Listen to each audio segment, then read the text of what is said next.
होती है, कभी कोई चीज़ की कमी नहीं होती है। इतने इंसान होने के बावजूद भी तूने एक इंसान की समय सारी योजनाएं तैयार किया था, परंतु आज 8 अरब लोग हैं पिता, तब भी कोई चीज़ की कमी नहीं होती है। ना ऑक्सीजन, ना खाने पीने की, ना अनाज, ना जा कोई भी ऐसी चीज़ तू भरपूर करता है इंसान के लिए, क्योंकि हर एक सृष्टि से इंसान महत्वपूर्ण है और उसे आप बहुत प्यार करते हैं और चाहते हैं कि वो तेरे महिमा करे और तेरे अद्भुत स्वभाव और कैरेक्टर को प्रकट कर सके। प्रभु, इस सभा के लिए धन्यवाद देते हैं। आज यहाँ पर सभी लोगों के लिए तेरी अनुग्रह, तेरी दया रहे पिता, और तेरी इच्छा अनुसार तू अगुवाई कर, स्वर्ग से बातें कर पिता। जो भी हम बातें आज सुने प्रभु यीशु मसीह, हमारे हृदय को, हमारे मनों को हम तैयार करते हैं ताकि हम आपसे सुन सके। आप हमारे हृदय से बातें कीजिए। धन्यवाद देते हैं, स्तुति महिमा करते हैं, यीशु मसीह के नाम से मांगते हैं, आमीन। बोलो जय मिलकर जय, बोलो जय यीशु की जय, बोलो जय मिलकर जय, बोलो जय यीशु की जय, बोलो जय जय जय, बोलो बोलो जय मिलकर जय, बोलो जय यीशु की जय, बोलो जय मिलकर जय, बोलो जय यीशु की जय, बोलो जय जय जय।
पाते थे।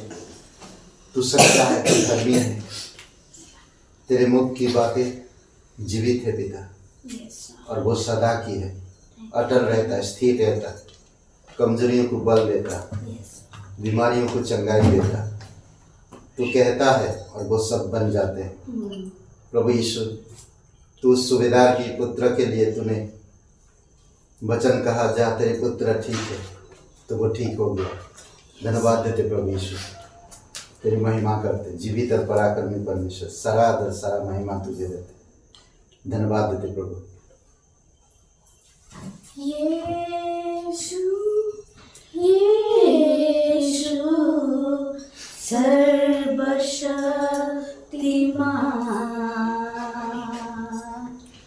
प्रभु प्रभु तेरा प्रेम अपार।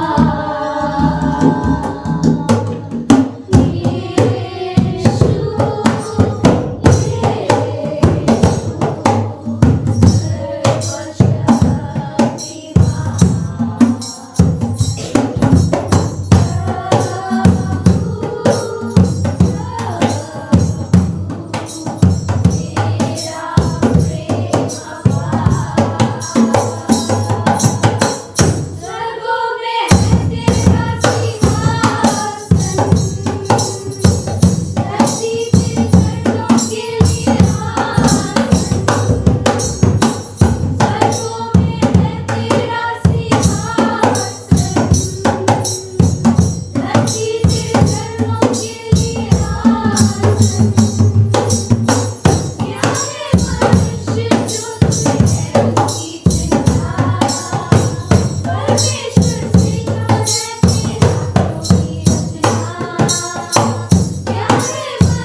पवित्र महान सर्वशक्तिमान परमेश्वर पिता, हम धन्यवाद देते हैं।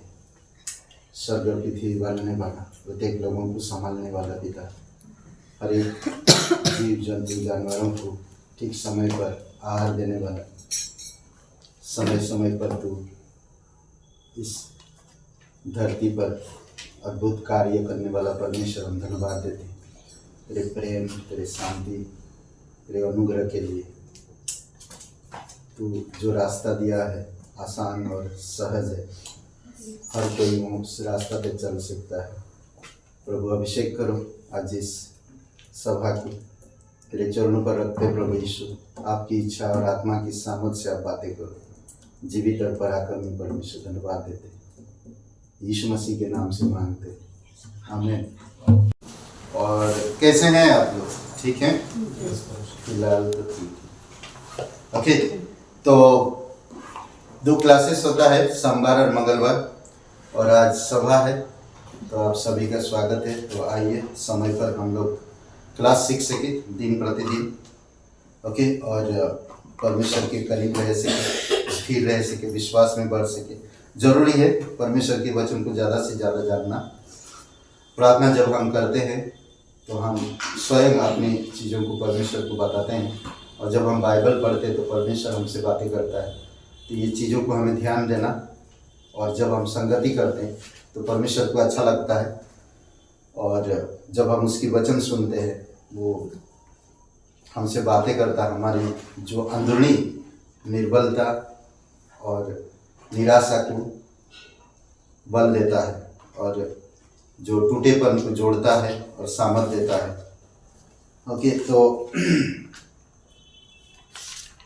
और रविवार को भी हम लोग पौलुस की पत्री के क्लास कर रहे हैं, और आइए हम लोग भेंट के लिए प्रार्थना करते हैं। जीवित और पराक्रमी परमेश्वर पिता, हम धन्यवाद देते हैं स्वर्ग और पृथ्वी बनाने वाला।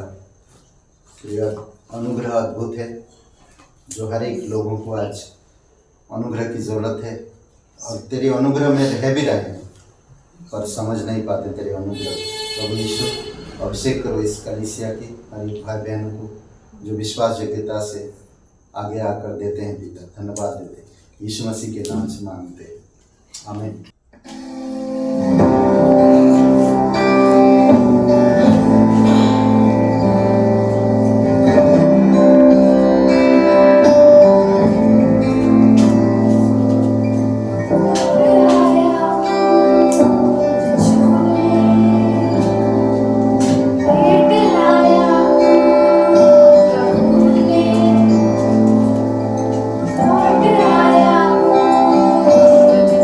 आया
सुसमाचार की खंबे।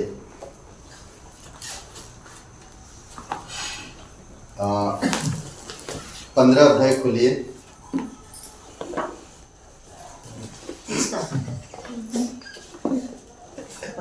15 अध्याय कुरिन्थियों की, पहला कुरिन्थियों 1 से 11 वचन। 1 से 11 वचन।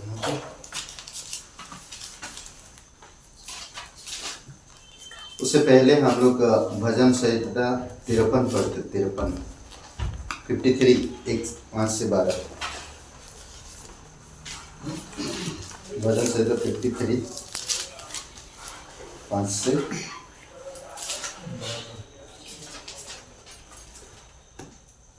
से 12 मैं पढ़ता हूँ के लिए, आप लोगों के लिए, ठीक है। वहां उन पर भय छा गया जहां भय का कोई कारण ना था, क्योंकि यहोवा ने उनकी हड्डियों को जो तेरे विरुद्ध छावनी डाले पड़े थे तितर बितर कर लिया। तूने तो उन्हें लज्जित कर दिया, इसीलिए कि परमेश्वर ने उनको निकम्मा ठहराया। भला होता कि इज़राइल का पूरा उद्धार सिय्योन से निकलता, जब परमेश्वर अपनी प्रजा को बंधुआई से लौटा ले आएगा।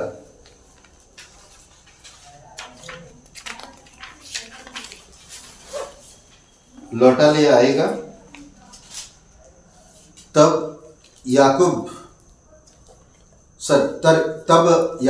मग्न और इज़राइल आनंदित होगा। ओके, और कुरिन्थियों की किताब में चलिए।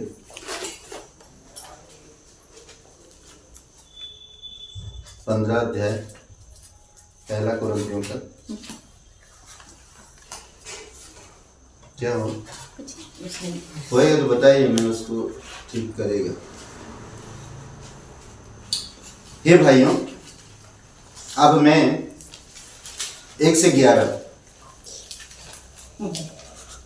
हे भाइयों, अब मैं तुम्हें वही सुसमाचार बताता हूँ जो पहले सुना चुका हूँ, जिसे तुमने अंगीकार भी किया था और जिसमें तुम स्थिर भी हो। उसी के द्वारा तुम्हारा उद्धार भी होता है, यदि उस सुसमाचार को जो मैंने तुम्हें सुनाया था स्मरण रखते हो, नहीं तो तुम्हारा विश्वास करना व्यर्थ हुआ। वचन 3, इसी कारण मैंने सबसे पहले तुम्हें वही बात पहुंचा दी जो तुम्हें पहुंची थी, कि पवित्र शास्त्र के वचन के अनुसार यीशु मसीह हमारे पापों के लिए मर गया और गड़ा गया, और पवित्र शास्त्र के अनुसार तीसरे दिन जी भी उठा, और कैफा को तथा 12 को दिखाई दिया। फिर वह 500 से अधिक भाइयों को एक साथ दिखाई दिया, जिनमें से बहुत से अब तक जीवित थे, पर कुछ सो गए। फिर वह याकूब को दिखाई दिया, तब सब प्रेरितों को दिखाई दिया। सबके बाद मुझको भी दिखाई दिया, जो मानो अधूरे दिनों का जन्मा हूँ, क्योंकि मैं प्रेरितों में सबसे छोटा हूँ, वरन प्रेरित कहलाने के योग्य भी नहीं, क्योंकि मैंने परमेश्वर की कलीसिया को सताया था। परंतु मैं जो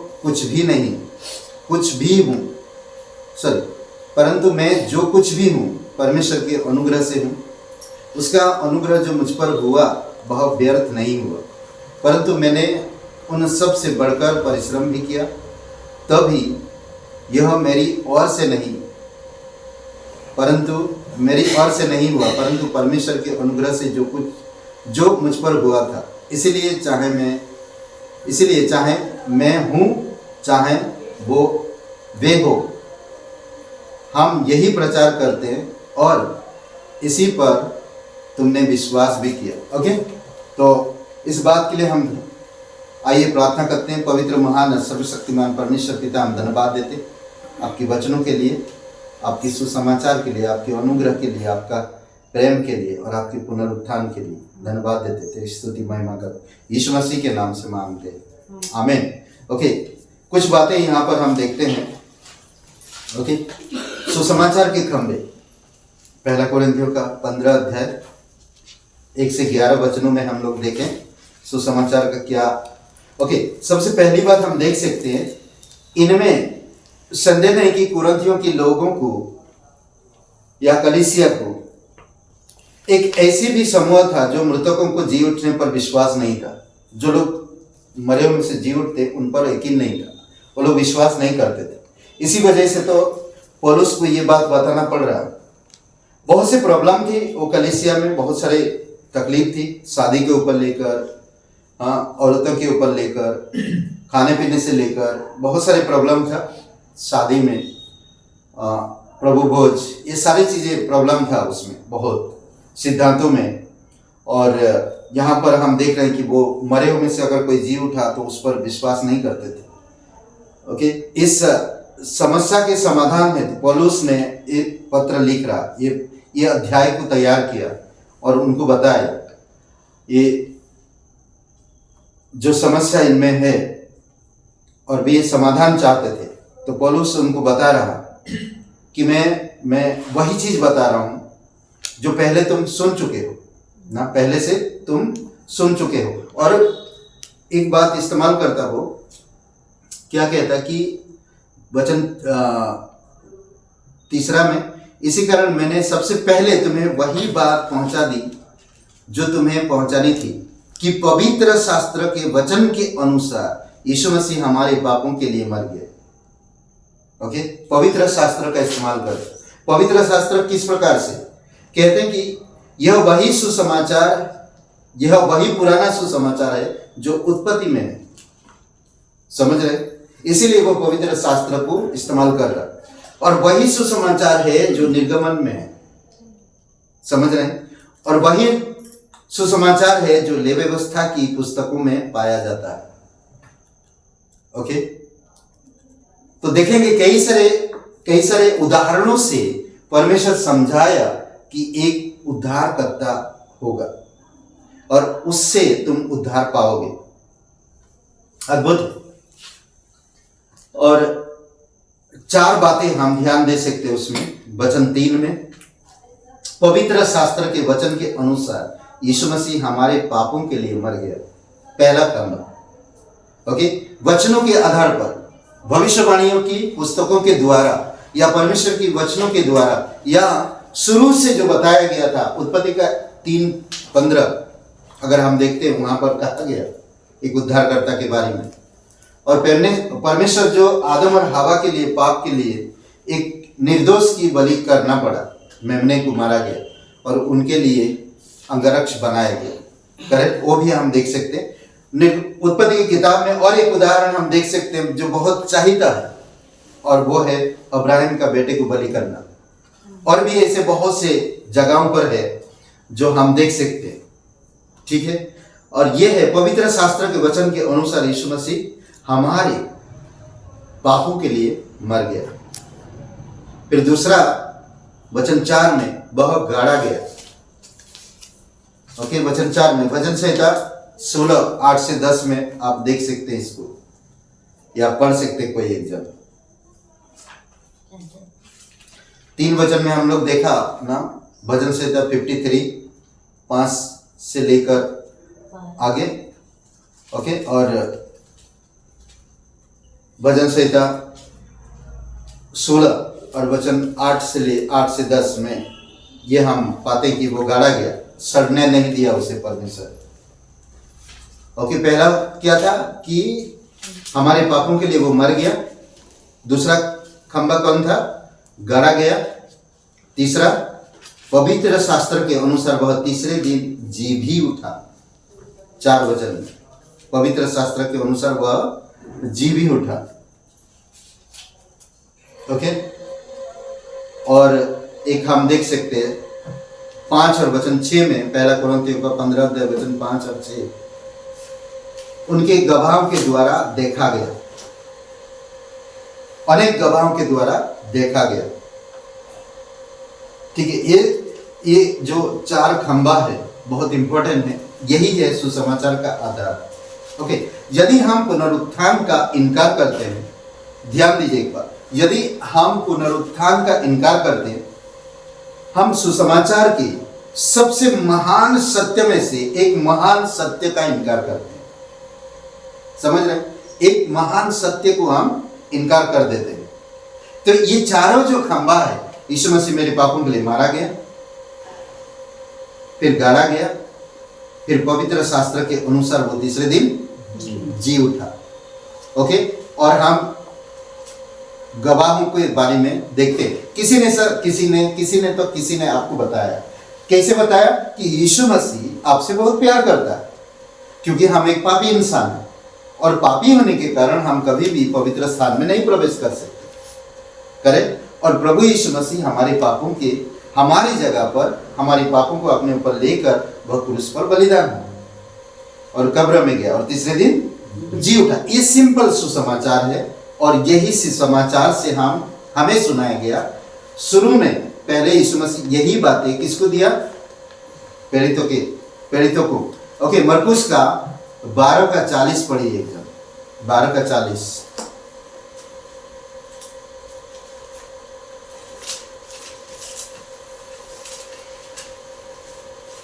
मिला? वे विधवाओं के घरों को खा जाते हैं और दिखाने के लिए बड़ी देर तक प्रार्थना करते रहते हैं, ये अधिक दंड पाएंगे। इसलिए ये बोलता है कि जो शास्त्री फरीसियों से दूर रहो और सावधान रहो। वो बड़ी बड़ी बहुत अच्छी बातें करते हैं, बड़े बड़े लंबे प्रार्थना करते हैं। तो इन लोगों से हम लोग वही चीज़ करते आ रहे थे, पर कुछ लाभ नहीं होता था, कुछ हासिल नहीं हो रहा था ना। और प्रेरितों के काम की किताब में भी हम देख सकते, 2 अध्याय, पूरा वचन पढ़े इसका। प्रार्थना करते रहते, वे विधवाओं के घरों को खा जाते और दिखाने के लिए बड़े देर तक प्रार्थना करते रहते थे, ये अधिक दंड पाएंगे। ऐसे लोग अधिक दंड पाएंगे। ओके, और क्यों? क्योंकि ये लोग सुसमाचार को नहीं प्रस्तुत करते, और जो लोग सुसमाचार को प्रस्तुत नहीं करते वो दंड के भागीदार हैं। क्यों? क्योंकि सत्य को वो लोग ढांक रहे हैं और संसार की अपनी विचारधारा को पेश करते हैं। आज यही तो हो रहा संसार में, आज यही हो रहा। सुसमाचार को कोई बांट नहीं रहा, सुसमाचार को कोई समझ नहीं पा रहा। जब सही में सुसमाचार को आप समझोगे तभी आप लोगों को जीत पाओगे। देखिए, प्रेरितों के काम 2 अध्याय खोलिए और वचन 24 से लेकर आगे हम लोग देखते, 24 से लेकर 32 तक पढ़, बस 2-3 वचन पढ़ते। 2 अध्याय प्रेरितों के काम 24 से लेकर 32 तक। हाँ, पढ़िए। परंतु उसी को परमेश्वर ने मृत्यु के बंधनों से छुड़ाकर जिलाया, क्योंकि यह अनहोना था कि वह उसके वश में रहता। क्योंकि दाऊद उसके विषय में कहता है, मैं प्रभु को सर्वदा अपने सामने देखता रहा, क्योंकि वह एक मिनट, ये 2 अध्याय में मालूम प्रेरितों के काम की 2 अध्याय क्या हो रहा ना। पवित्र आत्मा उतरा और पतरस खड़ा होता है चेलों के बीच में, काफी लोग थे वहां पर, और वो प्रचार कर रहा। क्या प्रचार कर रहा? यही कि सबसे पहली बात हम देखते, परमेश्वर ने मृतक के बंधनों से छुड़ा कर जिलाया, क्योंकि वह अनहोना था कि वह उनके बस में रहता। क्योंकि दाऊद उसके विषय में कहता है, मैं प्रभु को सर्वदा अपने सामने देखता रहा, क्योंकि वह मेरी दाहिने ओर है, ताकि मैं डिंग ना जाऊं। तो किसके बारे में बात कर रहा था जब भजन में लिख रहा था दाऊद? यीशु मसीह के बारे में। यीशु मसीह पिता के दाहिने और सामने है हमेशा, समझ रहे हैं? और वो सब कामों को पूरा करके जाकर वहां पर विराजमान हो। इसी कारण मेरा मन आनंदित हुआ और मेरी जीभ मग्न हुई, मेरा शरीर भी आशा में बना रहेगा, क्योंकि तू मेरे प्राणों को अंधलोक में सड़ने ना छोड़ेगा, अंधलोक में ना छोड़ेगा, और ना अपने पवित्र जन को सड़ने ही देगा। तूने मुझे जीवन का मार्ग बताया, तू मुझे अपने दर्शन के द्वारा आनंद से भर दिया। ये भजन संहिता 16 अध्याय के बारे में बात कर रहा है, समझ रहे हैं? 8 से 11 वचन तक ओके, हे भाइयों, मैं कुलपति दाऊद के विषय में तुमसे साहस के साथ कह सकता हूं कि वह तो मर गया। दाऊद तो बचा हुआ नहीं, वो तो मर गया पूरी तरह से, करेक्ट। वो तो ये किसके बारे में फिर दाऊद लिख रहा? समझने वाली की बात है भाई। दाऊद क्या कह रहा? वो पवित्र लोगों के शरीर को सड़ने नहीं देगा। किसके बारे में लिख रहा? वो मेरे प्राणों को अंधलोक में नहीं ले जाएगा, नहीं डालेगा, नहीं छोड़ेगा, और ना पवित्र जन को सड़ने ही देगा।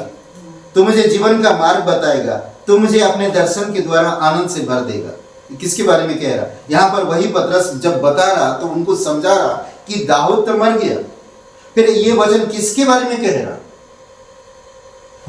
समझने वाली की बात है ना, ध्यान से देखिए। दाऊद मर गया और गाड़ा भी गया, और उसकी कब्र आज तक हमारे यहाँ विद्यमान है। पतरस बता रहा भाई इसकी तो कब्र अभी तक है। ब्रो समझो थोड़ा, नहीं समझने की जरूरत है। उसका कब्र है। ये दाऊद जब लिख रहा तो दाऊद अपने बारे में नहीं लिख रहा। किसके बारे में लिख रहा? यीशु मसीह के बारे में, जो परमेश्वर का पुत्र इस धरती पर आएगा और वो मारा जाएगा, गाड़ा जाएगा, और पवित्र शास्त्र के अनुसार तीसरे दिन फिर से जी उठेगा। और ये बहुत गवाहों के बीच में होगा, और वही गवाही आज हम तक पहुंचा। यही जो पतरस बातें कर रहा, कहां पर? सबसे पहले यरूशलेम में खड़ा होकर यहूदी लोगों से बातें कर रहा। बहुत से लोग अलग अलग जगह से आए थे और वहां पर वो बातें कर रहा। फिर कहता है वह भविष्यवक्ता था, वह जानता था कि परमेश्वर ने मुझसे शपथ खाई है कि मैं तेरे वंश में से एक व्यक्ति को तेरे सिंहासन पर बैठाऊंगा। उसने होने वाली बात को पहले ही से देखकर मसीह के जी उठने के विषय में भविष्यवाणी की कि ना तो उसका प्राण अंधलोक में छोड़ा गया और ना उसकी देह सड़ने पाई। उसी यीशु को परमेश्वर ने जिलाया, जिसके हम सब गवाह हैं। समझ रहे हैं? सड़ने नहीं दिया। और ये किसके बारे में भविष्यवाणी था? यीशु मसीह के बारे में। समझ रहे? यहां पर वही बात कह रहा, अगर पुनरुत्थान का इनकार करते हैं, सुसमाचार खंबा ना, चारों खंबा, अगर हम पुनरुत्थान का इनकार करते हैं तो एक महान सत्य का इनकार करते हैं। प्रचार करना व्यर्थ होगा। फिर करेक्ट? अगर यीशु मसीह पुनरुत्थान नहीं हुआ तो प्रचार करना व्यर्थ होगा, बाइबल पढ़ना व्यर्थ होगा, यहाँ पर बैठना व्यर्थ होगा, मिशन फील्ड में जाना व्यर्थ होगा, बाइबल स्कूल सीखना, ये सब चीजें व्यर्थ है फिर ना। विश्वास और आशा दोनों ही व्यर्थ होगा अगर हम ऐसा सोचते हैं तो। इन सब से बढ़कर पुनरुत्थान नहीं का अर्थ होगा, इन सब से बढ़कर अगर पुनरुत्थान नहीं का अर्थ होगा सुसमाचार का इनकार पूरी तरह से। अगर पुनरुत्थान नहीं है तो पूरी तरह से सुसमाचार भी नहीं। और हम एक मुर्दा यीशु मसीह की आराधना करेंगे। क्या हम मुर्दा यीशु मसीह की आराधना कर रहे हैं? नहीं, हम पुनरुत्थान जीवित परमेश्वर की आराधना करते हैं। इसलिए यूहन्ना का 4 अध्याय में 23-24 वचन में कहता, हम आत्मा से भरकर सच्चाई से उसकी आराधना करते हैं। ओके, अब कोई शुभ संदेश भी नहीं होगा। अगर यीशु मुर्दा है तो हम कोई सुसमाचार का संदेश भी नहीं होगा, और क्यों हम दूसरों को भी बता पाए। पर यीशु जीवित है, उसी का प्रमाण दे रहा पौलुस और बता रहा कुरिन्थियों के लोगों को कि हे, तुम उस शास्त्री फरीसियों की तरह मत सोचो, तुम बड़े बड़े लंबे चौड़े प्रार्थना मत करो, तुम परमेश्वर की सुसमाचार को सही ढंग से समझो कि वो तुम्हारे पापों के लिए क्रूस पर मारा, पवित्र शास्त्र के अनुसार हमारे पापों के लिए वो मारा गया, गाड़ा गया, और पवित्र शास्त्र के अनुसार तीसरे दिन जी भी उठा। इस बात को वह बता रहा, क्योंकि इसका कोई प्रमाण नहीं होगा कि परमेश्वर ने यीशु मसीह की मृत्यु को हमारे पापों के प्रायश्चित हेतु ग्रहण कर लिया है। यीशु मसीह को मृत्यु के लिए ग्रहण नहीं किया। यीशु मसीह जी उठा तभी तो हमारे पापों को ग्रहण कर पा रहा। अगर वो मृत्यु ही रहता तो आप और मेरे पापों को परमेश्वर क्यों ग्रहण करता यीशु मसीह? अगर वो जी उठा इसीलिए तो वो ग्रहण कर रहा है। अब जो कोई भी इंसान, जैसे सिंपल एक उदाहरण में देता हूं। उदाहरण के लिए यदि एक माझी डूबते हुए व्यक्ति को बचाने हेतु खुद डूब जाए, तब हम इस बात को जानेंगे कि जिस व्यक्ति को बचाने के लिए वह कूद पड़ा था उसे बचा न सका, क्योंकि वह स्वयं डूब मर गया। सिंपल। अगर परमेश्वर अपने पुत्र को इस धरती पर लोगों को बचाने के लिए भेजा और वो बचाते बचाते खुद कब्र में चला गया, कब्र से बाहर ही नहीं आया, तो हम उस पर विश्वास करना व्यर्थ है। क्योंकि वो तीसरे दिन कहा था कि मैं तीसरे दिन कब्र में से बाहर आ जाऊंगा, क्योंकि मेरे विषय में सुसमाचार उत्पत्ति से लेकर पुरानी नियम के अंत तक मेरे बारे में कहा गया कि वो आएगा, बीमारियों को चंगाई देगा, मुर्दों को जिलाएगा, कोड़ियों को ठीक करेगा, पापियों को पाप क्षमा करेगा और उसी को इंसान मार देंगे और वो तीसरे दिन फिर से जी उठेगा। और यही सत्य है। अगर एक इंसान, अगर ठीक है, किसी इंसान को बचाने के लिए अगर कूद भी गया और उसे बचा नहीं सका, तो आपसे अगर कोई कुछ पूछे तो आप क्या बोलेंगे उसके बारे में? क्या बोलेंगे? मैंने देखा वो आदमी कूदा उस व्यक्ति को बचाने के लिए, पर वो बचा तो पाया नहीं, वो खुद डूब मरा। अब इसमें कुछ बचा? अगर वो बचा लेता तो उसमें किताब लिखी जाती।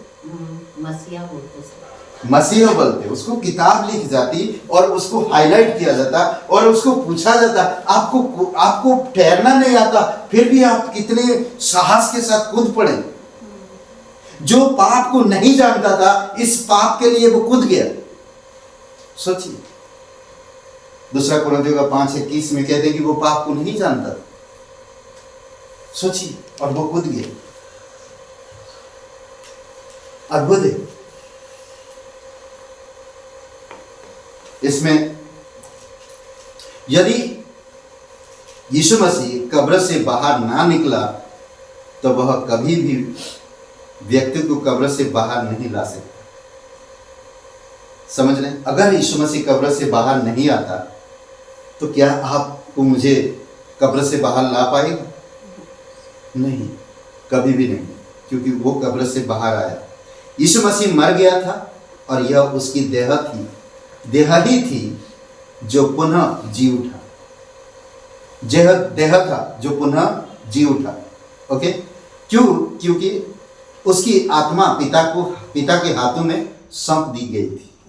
ऑलरेडी पहले से जब क्रूस पर यीशु मसीह था, कहा ना, हे पिता मेरी आत्मा तुझे सौंपता, तो वो दम तोड़ दिया और उसका शरीर कब्र में दफनाया गया था, ताकि प्रमाण दे सके वो शरीर जी उठा। जहां पर रख करके रखे थे वो है नहीं, सड़ने नहीं दिया। कहा था ना भजन संहिता में, सड़ने नहीं देगा, अंधलक में पड़े रहने के लिए नहीं देगा, सड़ने नहीं देगा। तो वो पूरे कपड़े में बंधा हुआ था और उसमें से बाहर निकला और वही आकर दिखा रहा है, उसमें हाड़ मांस नहीं है, वो बदल चुका है पूरी तरह। इसीलिए इस कुरिन्थियों की किताब में कहता है, जब पुनरुत्थान का समय होगा ना, देखेंगे, कहता है, एक वचन में पढ़ता हूं, वचन हम बदल जाएंगे, ऐसा बोलता है। 52 वचन पढ़ी, 52 15 अध्याय का 52।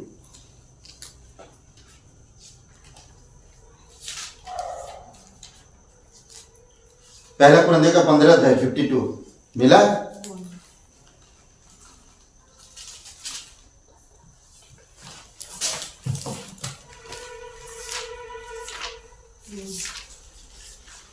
वह एक क्षण में पलक मारते ही अंतिम तुरी के बजाए जाने के समय होगा, क्योंकि तुरही बजेगी, मृतक अविनाशी दशा में जिलाया जाएंगे और हम बदल जाएंगे। ओके, बदल जाएंगे। अगर हम जिंदा है तो ये शरीर लेकर नहीं जाएंगे, ये शरीर बदल जाएगा पूरी तरह से।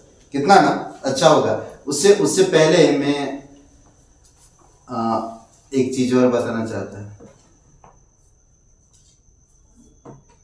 42 में मुर्दों का जी उठना भी ऐसा ही है। शरीर नाशवान दशा में बोया जाता है और अविनाशी रूप में जी उठता है। वह अनादर के साथ बोया जाता है और तेज के साथ जी उठता है। निर्बलता के साथ बोया जाता है और सामर्थ के साथ जी उठता है। स्वाभाविक देह बोई जाती और आत्मिक देह जी उठती है। जबकि स्वाभाविक देह है तो आत्मिक देह भी है। ऐसा लिखा भी है कि प्रथम मनुष्य आदम जीवित प्राणी बना और अंतिम आदम जीवनदायक आत्मा बना। समझ रहे? अद्भुत है ना। ये सारी चीजें जो है, यीशु मसीह क्या हुआ, शरीर को उसका दफनाया गया। यीशु मसीह का प्राण कहाँ है? आत्मा किधर है? पिता के हाथ में है। ऑलरेडी पहले से सब छुपा था, तो उसका शरीर जी उठना था और जब आएगा तो सब लोगों को दिखा सके। समझ रहे? और वो दिखा सका। जैसे कि लाजर का शरीर बदला हुआ नहीं था, उसी शरीर में उसे बाहर लाया गया। क्यों? लाजर इस धरती पर रहना था, उसको खाना खाना था और उसको जीना था। जब आप खाना रोटी इस संसार की चीजें खा रहे हैं तो ऐसे ही शरीर में रहेंगे। समझ रहे? पर यीशु मसीह जब जी उठा तो ये शरीर बदल चुकी थी, आत्मा में बदल चुका था। यानी आगे बढ़ते हैं। ओके, इसमें कहते हैं कि यीशु मसीह मर गया था और यह उसकी देह ही थी जो पुनः जी उठी। उसकी आत्मा पिता के हाथों में सौंप दी गई थी।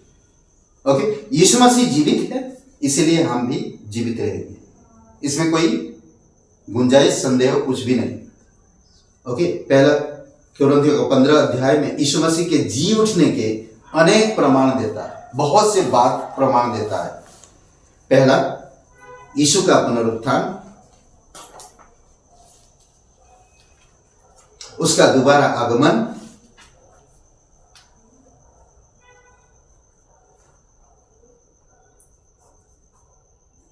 यीशु का पुनरुत्थान, उसका दोबारा आगमन, विश्वासियों का उठना, विश्वासियों का जी उठना,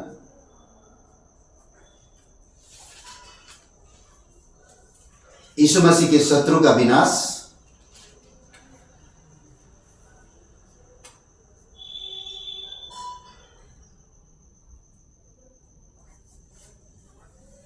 ओके, विनाश, उसका यीशु मसीह के शत्रुओं का विनाश, उसका महिमामय राज्य, छठवां पॉइंट में हमारी नाशवान देह अमरता में बदल जाएगी। हमारी नाशवान देह अमरता में बदल जाएगी।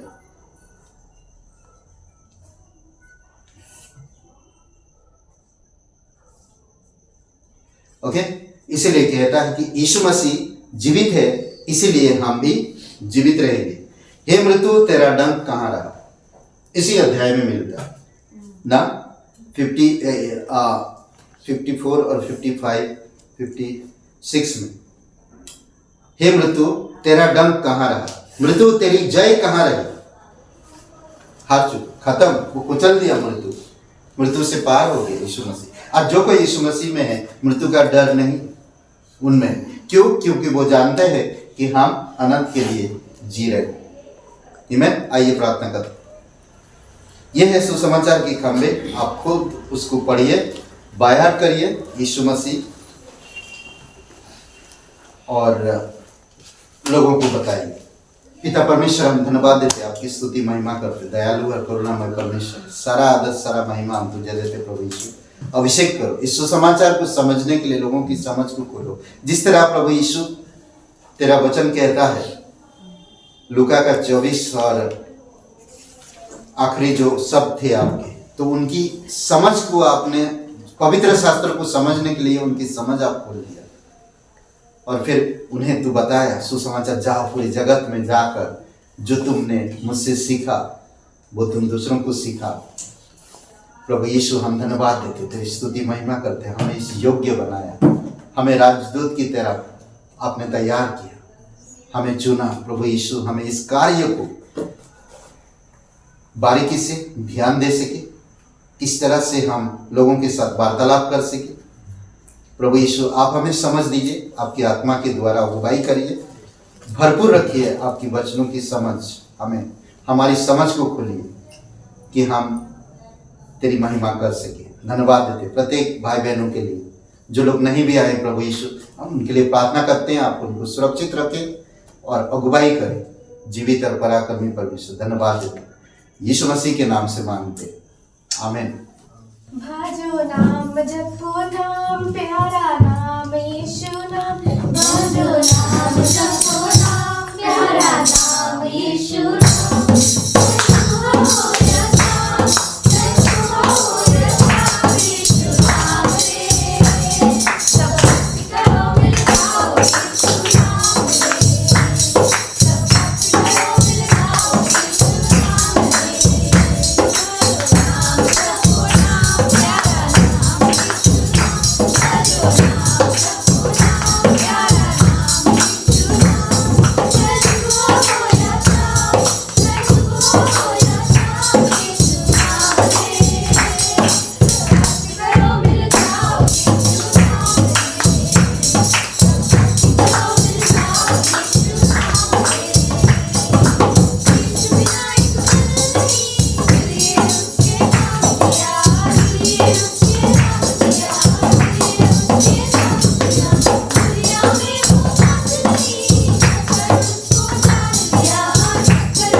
महान सर्वशक्तिमान परमेश्वर पिता धन्यवाद देते हैं। प्रत्येक लोगों को अभिषेक करो पिता, तेरी आत्मा के द्वारा सुसमाचार को बांटने, सही तरह से पेश करने में या सही तरह से बताने में आप मदद कीजिए प्रभु यीशु। तेरी आत्मा ही सही तरह से प्रकट कर सकता है पिता, ताकि लोगों के हृदय को बदले और लोग जान सके, समझ सके सुसमाचार कितनी सामर्थ्य है। प्रभु यीशु यही सुसमाचार कभी बदलता नहीं, कभी पुराना नहीं होता है, जो हर शुरू से लेकर आत्माओं को बचाते आया है। धन्यवाद देते, तेरी स्तुति महिमा करते। अभिषेक करो, घटी कमी को दूर करो पिता, उनके व्यक्तिगत जीवन से बातें करो प्रभु यीशु। धन्यवाद, तेरी स्तुति महिमा करते। स्वर्ग और पृथ्वी बनने वाला तेरे नाम को ऊंचा करते। धन्यवाद देते, यीशु मसीह के नाम से मांगते। आमीन। आमीन। सबको